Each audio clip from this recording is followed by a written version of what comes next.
Welcome to Rebel History. I'm Alicia Kennedy. And I'm Charlotte Everett. We are public historians dedicated to diving deep into the radical history of Britain and beyond. From rebellious freedom fighters and working class heroes to forgotten stories that the history books don't want you to know about, we explore how change has been effected through the ages.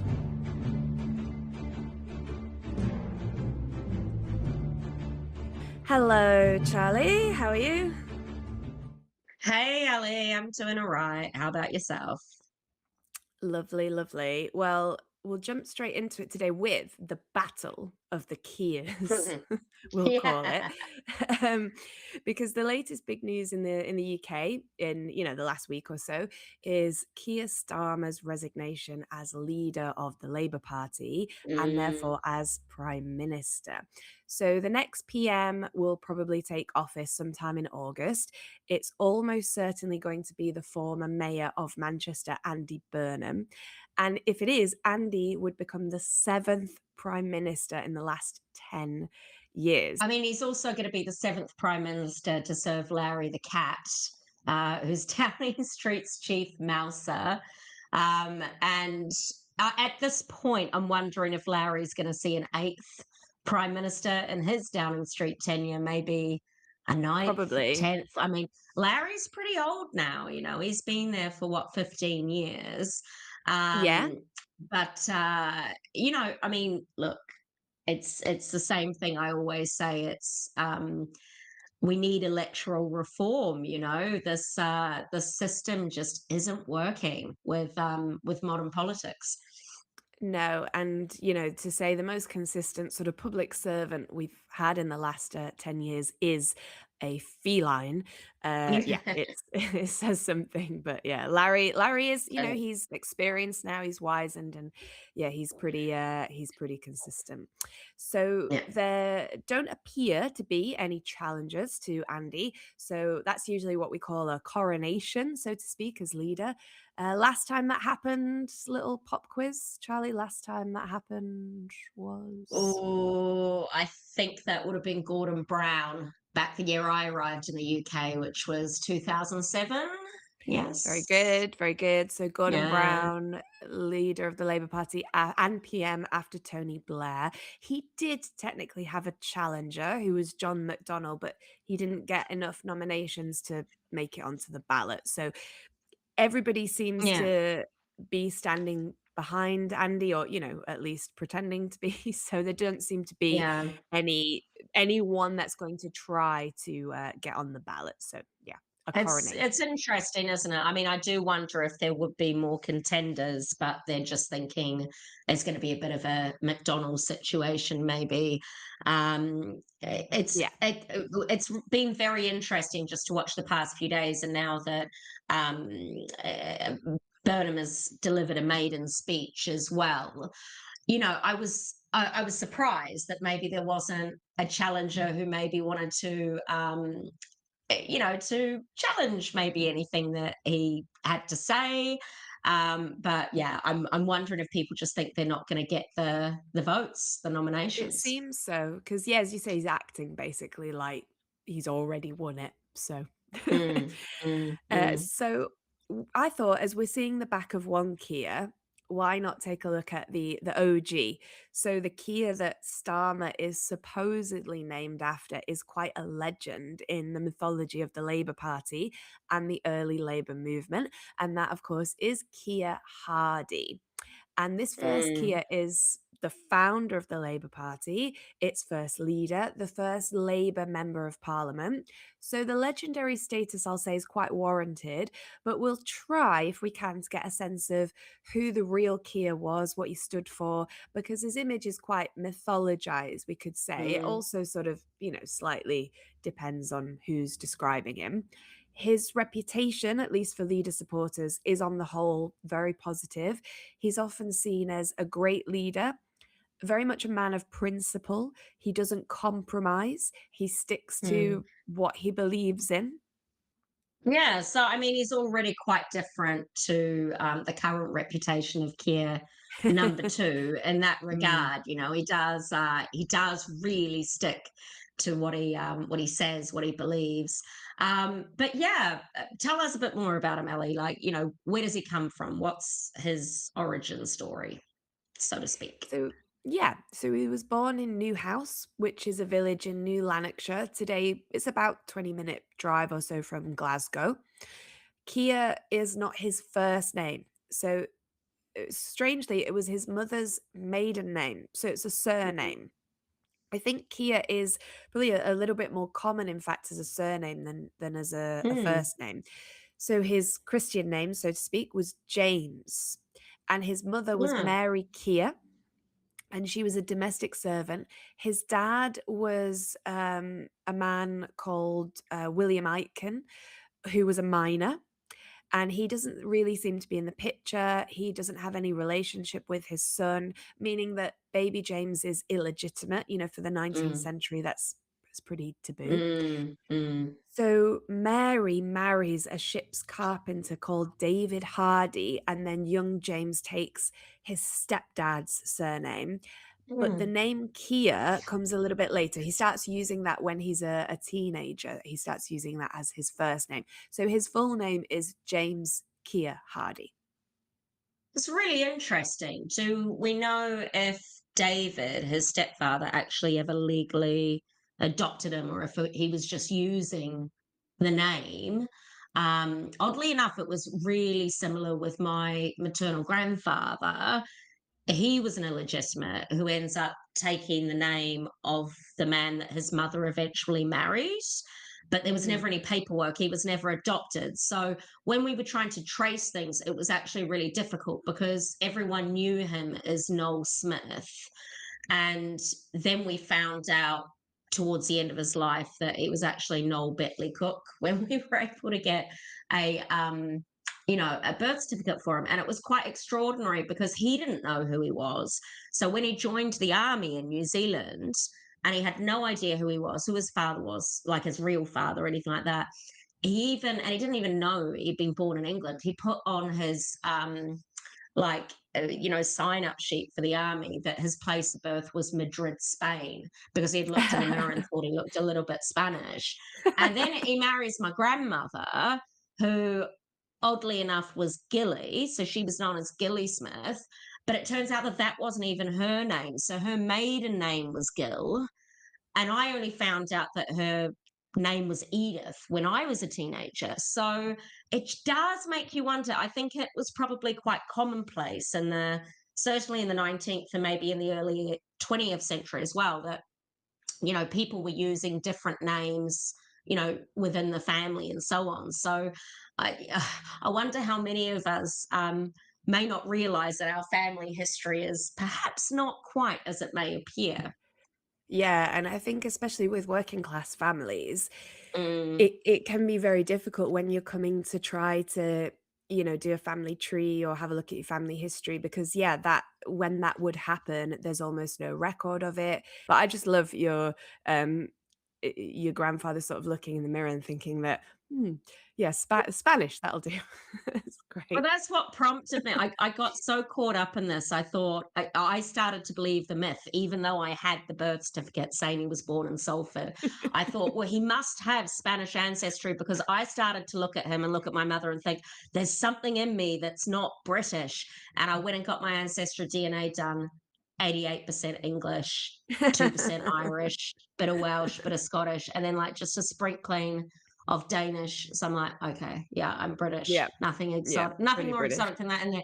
But you start, No. it's so interesting because we're talking about Keir and the legend around, the Mm. original Keir. And it's just these legends, people start to believe them. But Yeah, yeah, let's yeah, get into the exactly. truth. Yeah. Tell us, let's get more into Keir's factual story. Well, back to his stepdad then. So his stepdad was ship's carpenter, we've said. So it would be very handy to live near the docks because that's where there would be shipyards.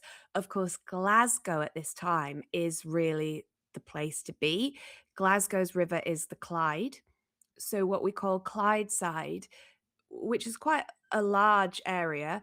So there's Clyde Bank, but Clyde Side would be the whole area that was along the River Clyde, dedicated Mm, to shipping. Right, this was one of the most important centres for shipbuilding in the world, and it lasted for about 300 years. So, as a carpenter, that's a skilled trade. He's not an unskilled labourer. It doesn't guarantee you work, consistent work. Even though this part of Glasgow is a booming one for the shipbuilding industry, work does depend on contracts. So, you might be working on one ship for quite some time, and then there might be a long period where if there's no contract come in, then you won't be working and therefore you won't be earning. So mm. Keir, when he's only 7, is when he gets his first job. And he works as a Wow. messenger. Yeah, 7 years old. He's working for a messenger for one of the shipping companies, but then he gets quite a dangerous role at the shipyard, which is heating rivets. So the purpose of riveting on a ship is to fasten the Mm, plates and the beams together with the rivets. They need to be red hot when they're hammered into the holes that have been drilled, and the team would include a boy whose job it was to heat the rivets in a furnace, and then he'd pass them on to the riveters. Now this would be happening up high, sometimes on very flimsy scaffolding, whilst people are swinging hammers around. So accidents and death were commonplace. So it's quite a scary experience for a small child. And then when he's mm. only 10, David Hardie then he goes to work at sea. They need the money. And so Keir starts working down the mines now as a Oh gosh. trapper. So, as a child, sometimes there'd be children as young as 5 years old down the mines. And a trapper was usually a child because you needed somebody very small to squeeze More. into Yeah. very small spaces. So, you'd be there sometimes up to 12 hours in the darkness, and your job would be to open and close trapdoors. And that was just to keep the mines ventilated because if you didn't, like, toxic fumes would Mm. build up and it It's could a be very huge dangerous. responsibility as well for a child. A Yeah. child's basically responsible for, the health and safety of grown-ups. Yeah, because if you fell asleep, say, you Mm. could kill everybody down there. Yeah. So, yeah, very, very tough. It was miserable, it was exhausting. So, even though he's going through all of this, he manages a basic education. He learns to read and write. He also takes evening classes because his mother is determined that he gets better prospects. So, she's really into his education. And as a teen, he learns shorthand with the help of his mum as well. He also joins the Evangelical Union as well as the temperance movement. And that's Mhm. where he'll meet his future wife, Lily.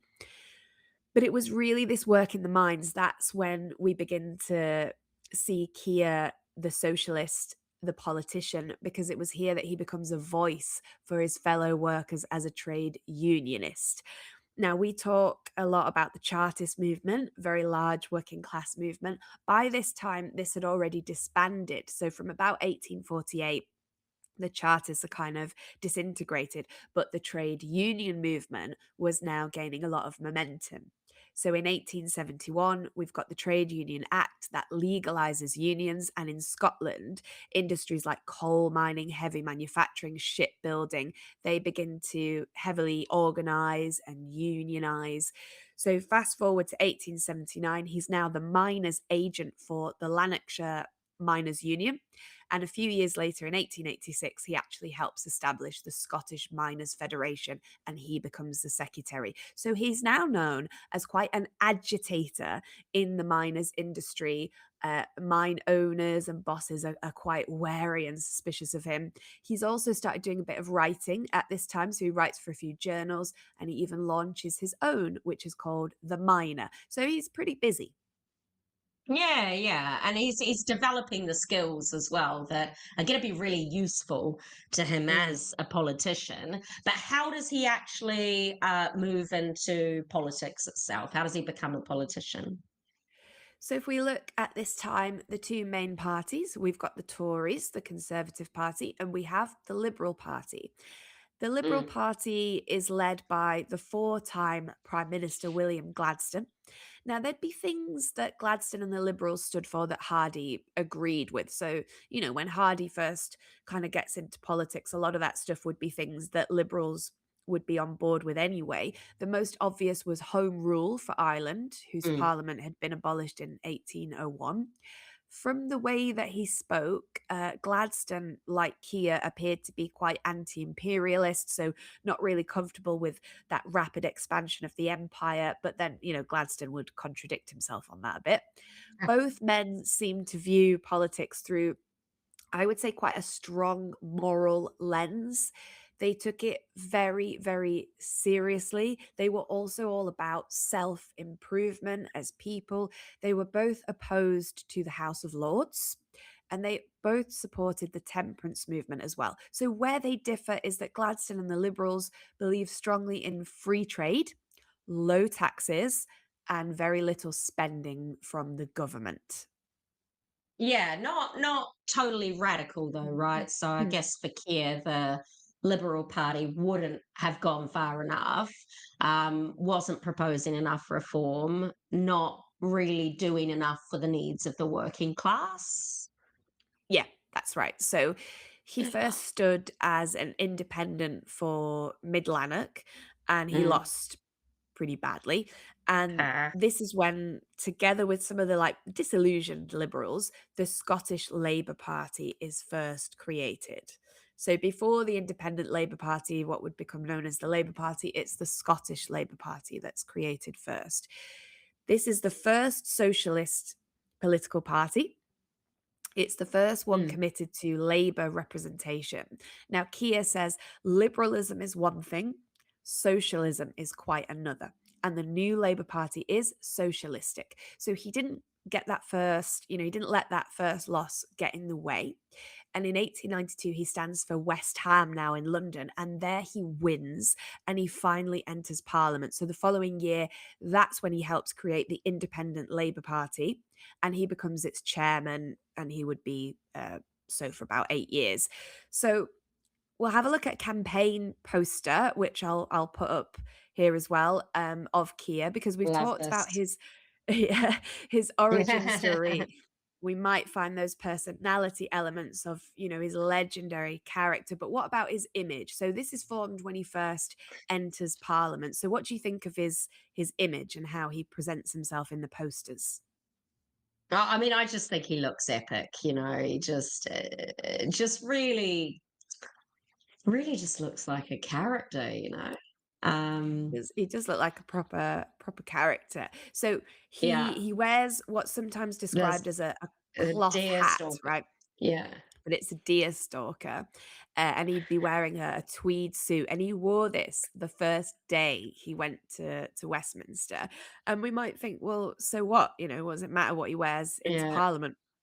It matters very much because in the Victorian era, the traditional dress for the House of Commons was a frock Mm, coat and a top hat. And it was almost like a uniform. And he's showing up in like a Sherlock Holmes deerstalker hat. He's standing out against stuffy upper class, Westminster lot by wearing something quite outdoorsy. So this is yeah. a hat, remember, it's designed to wear out hunting to protect you from the wind and the rain while you're maybe up on the moors. So more than presenting himself as I'm a typical working class bloke, man of the people, I would say this image is very Scottish. Would you It is agree? very Scottish. I mean, it's almost like he's about to go off into the mountains, to be honest. Yeah. It's just, but yeah, he's, as I say, like when I sort of think of him as just being a character, you just, yeah, you just think, wow, like this guy is just so different from So different. Yeah. everything else. Yeah, he's unique. He's one of those Very people that unique. you're going to encounter and be like, oh, this person's different. They're Yeah. something else. Yeah, Mm, I even read someone describe him, like one of his contemporaries say that he looked like an artist and he kind of conducted himself almost like mm, like an artist or which is interesting as well. But if we look at the House of Commons today, We don't have mm, frock coats, top hats, but it's pretty boring in terms of clothing. I mean, I mm, suppose some will say, "Oh, well, it's not a fashion show. The people are there to do a job. You're not supposed to, distract." But yeah, it's your pretty standard suits. And if you take Andy Burnham, for example, he does want to present that image of I'm a man of the people. In the mm. Commons, he wears the typical sort of boring suit, but then, when he's out and about, it's all about the black t-shirt. I think did Kemi Badenoch say, what was it? He's a black t-shirt with eyelashes or something like that. But yeah, he wears his just a t-shirt and I his mean, he his can't help that trousers. he's got big eyelashes, you know? No, no, I know, yeah. You I mean, know? some people would you I pay mean, for she's got these eyelashes. eyelashes. Yeah, Yeah, yeah, she's just jealous, I think. but So his it's a image is weird insult. It's a very weird insult, yeah. But his Yeah. image is sort of like, just look at me. I'm just a normal bloke, just like you. Keir Hardie is not doing that at all. He's Yeah. expressing a lot more individuality, Scottishness, Mm. eccentricity.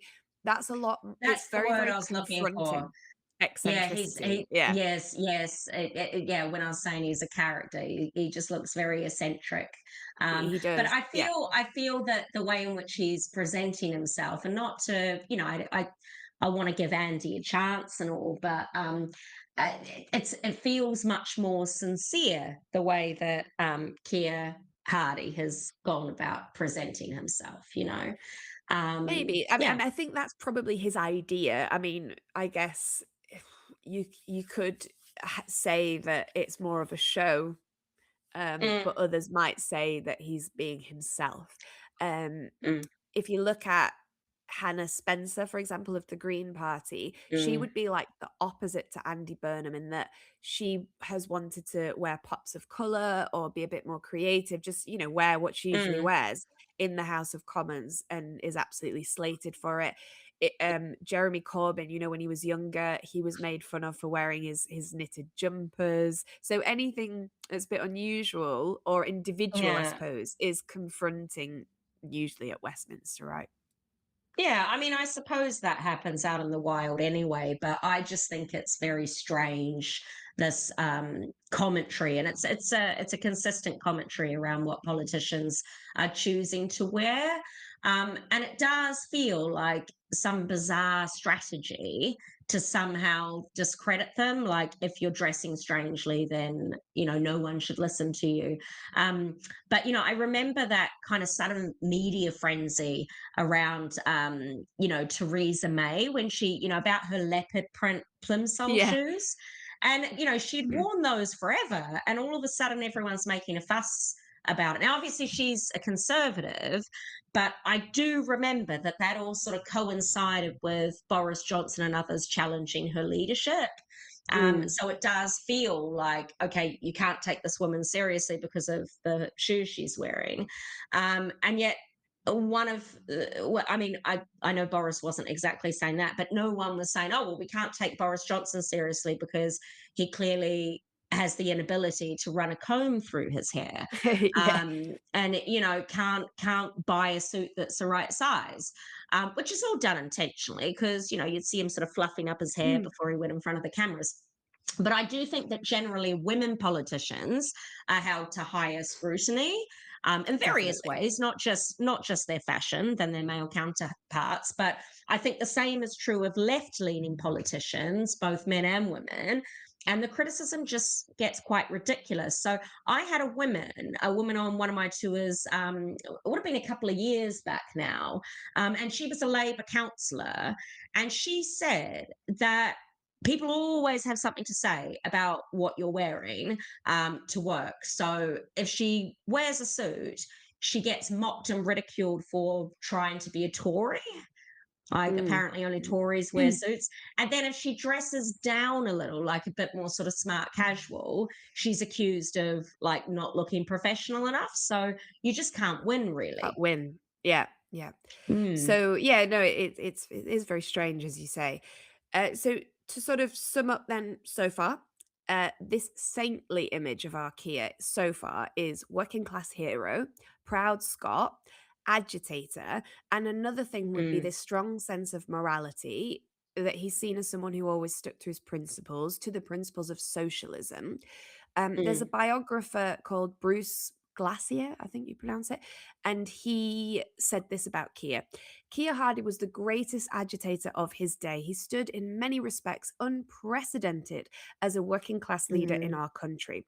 He was the first man from the midst of the working class who completely understood them, completely sympathized with them, completely realized their plight, and completely championed them. He was the first working man who fought his way to Parliament for them, with no badge but that of Labour and socialism on his shield. He was the first working man who, having entered Parliament, never deserted them, never turned his back on a single principle which he had proposed, never drifted away from his class in thought, feeling, or faith. Wow, that's pretty mm, glowing. mm, Um, that's I mean, that's pretty, yeah, I've said saintly. It's very, deified, let's say, isn't it? Very yeah. It's flawless. hard to So believe, very hard to believe that the but man that's didn't have the any flaws.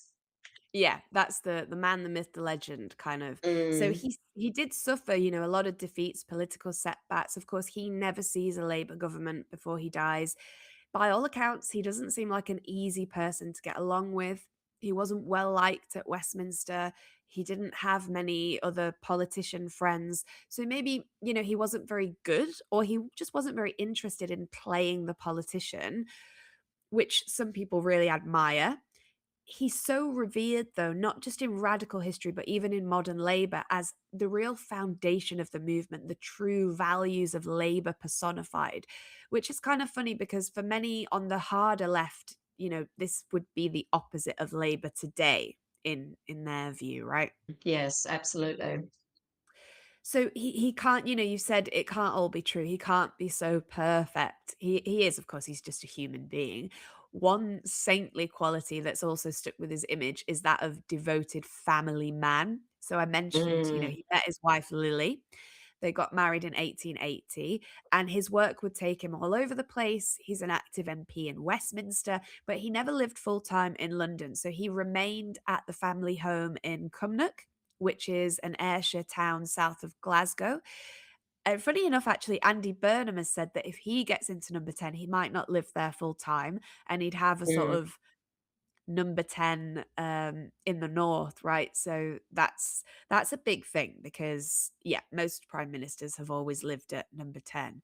Actually, a good trivia question, pub quiz question would be the last prime minister not to live at number 10. I don't know if you know it. Oh, the only person I can think of, oh, that who, okay, so they were living in number 11, I'm guessing. Mm.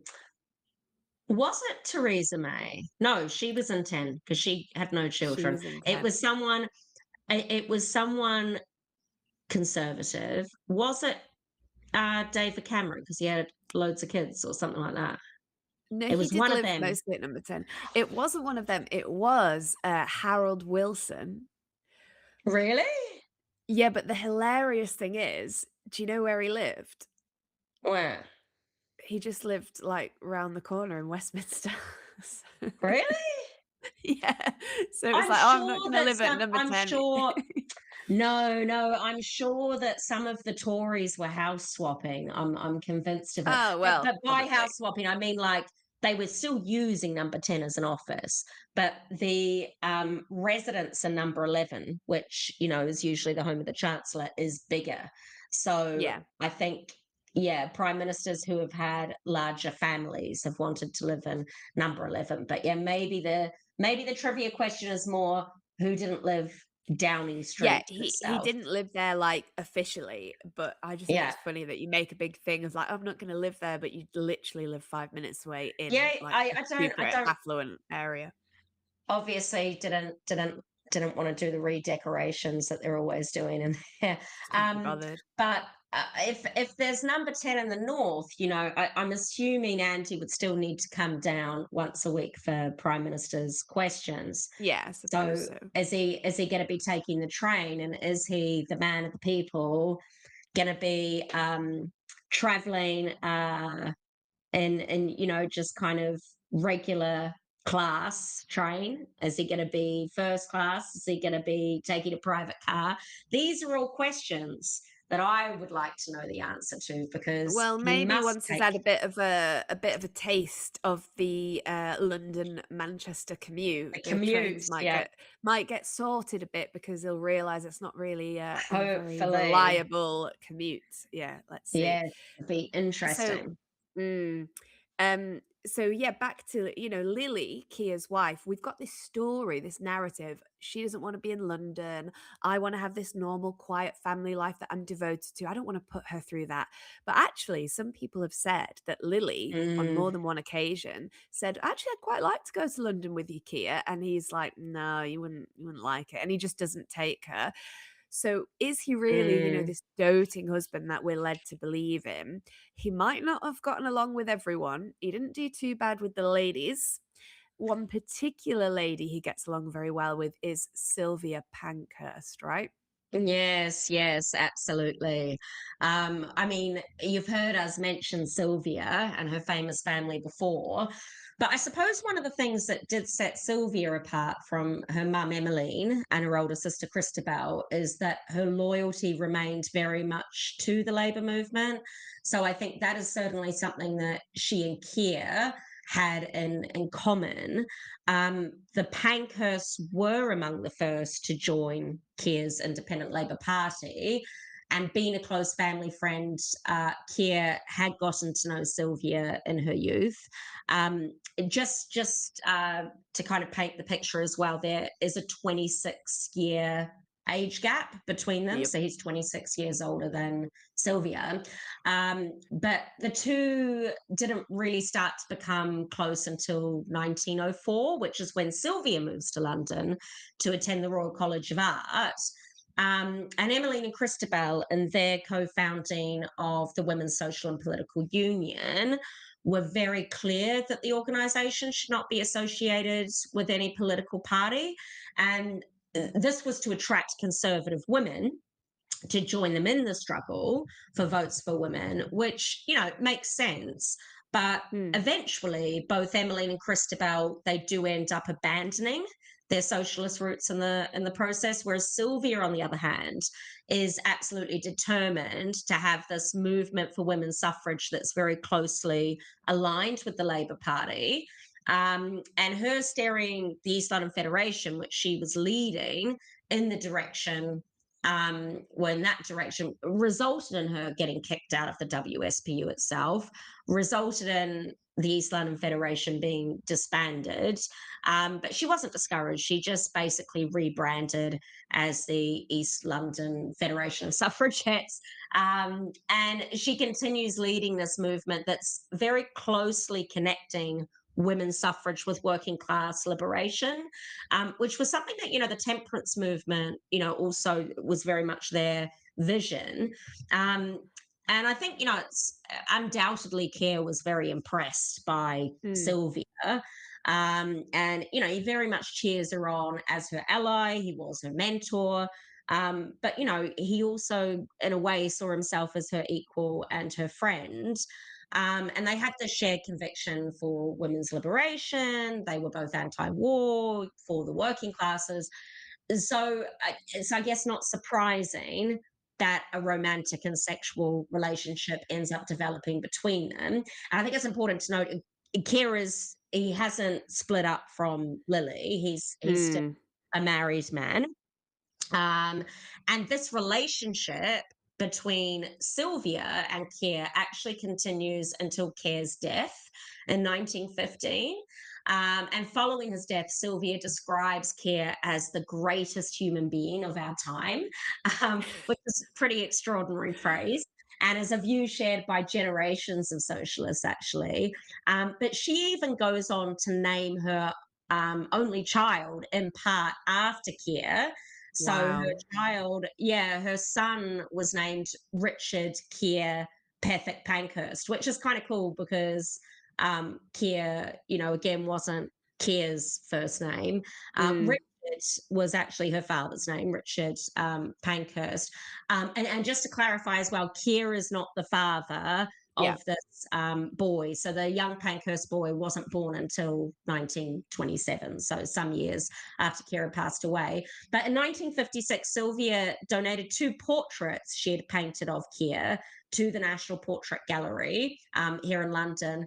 And she expressed in this letter that, to the gallery, that, really the importance of preserving Keir's legacy. And, if you go to the gallery and you see these portraits, are you really are seeing, Keir through Sylvia's eyes, which I think is And great. they're Yeah. beautiful, really beautiful portraits. Mm, Yeah, it just Sylvia was a very accomplished artist as well. If people mm, don't know, but I mean, when she speaks about him as well, everything is very warm. Obviously, it's incredibly mm, glowing, like the greatest human that ever lived. But she speaks with a lot of warmth and tenderness, which contrasts other people who've kind of come across Kia and found him to be quite difficult.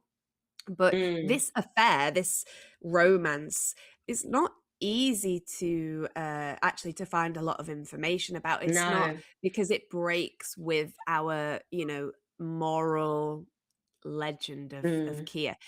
What Sylvia also defends is his socialism and his Marxist views because some critics say, oh, the guy's never read a line of Marx or he doesn't understand it properly. Some people say he toned down his socialism when it suited him, which also contradicts that view of like a man of principle. But just to give an example, Keir wrote quite a lot, I guess, about Marx.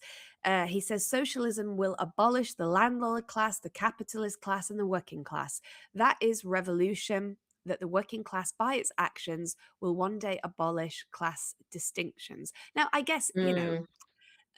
I could write that and you could still say, I could have read a sort of summary of Marx. That doesn't mean I understand. But, that's just one example. He actually writes Yeah, quite a bit. Keir, though, is always viewed as a pacifist and against like a Marxist idea of yeah, armed revolution, for example. But of here he is, he's course. kind of talking exactly about that. Maybe he did view it happening in a different way, because if we look at Mm, what he does, for him, the focus for workers seemed to be more about the trade unions, first to organize. So maybe there's no point in workers sitting down and theorizing and understanding class consciousness. That will come later. It will come naturally once they've organized. His class consciousness is strong. And I think that fierce loyalty to the working class is accurate. He was mm, determined to keep the Labour Party together. He was suspicious of middle class liberals who just wanted to join because they didn't like the Liberal mm, Party anymore. He said things mm. like, our day will come. So, yeah, I think those things are all pretty accurate.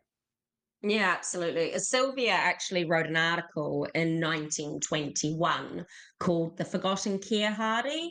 And she really argues for Keir as being someone more influenced by Marx than many would have credited.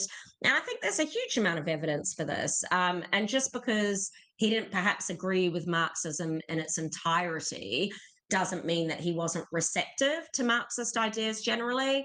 And I think in being to also like able to criticize some of Marx's ideas and disagree and respond in turn with his own is testament to, OG Keir's own unique and radical legacy.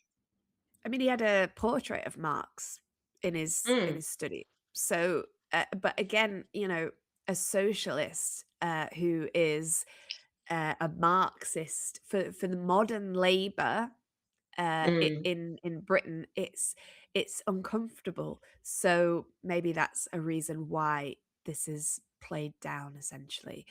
But Keir mm. died before the Russian Revolution, before the first Labour government. So it would have been interesting to see his reaction, to big events like that. While we can see that he's a little more complex and nuanced than that sanctified image that remains, I think we can agree he is essential in creating the building blocks of the labor, the trade union movements, which really take off in the early 20th century. And I think he's a good reminder of what labor originally was really all about. So you can decide for yourselves which is the better Kia. Interesting. It'd be really interesting to know what he would think of the Labour Party today. Oh, and yeah. what it's become. And I So, think our OG mm, Keir, whilst he didn't have arguably any massive wins in terms of elections or, getting the Labour Party into government, I mean, he is always remembered. He's a giant in history, whereas Keir yeah, number 2 I think might be one of those that actually just becomes a footnote, one yeah. of those that's in a very difficult quiz, that like, It's a shame in a sense. I kind of feel bad for him, but at the same time, uh, you this is can't what feel bad for happens too when long. you abandon your principles. Absolutely. So, So, tell us, Keir number 1 or Keir number 2, what did you think? But that's all we've got time for. So, please like and subscribe. You can email us at rebelhistorypod@gmail.com if there's anything you'd like to suggest. Follow us on the socials at Rebel Tours London on Instagram and TikTok. And we'll see you next time. It's goodbye from me. and bye from me. See you Bye next week. bye.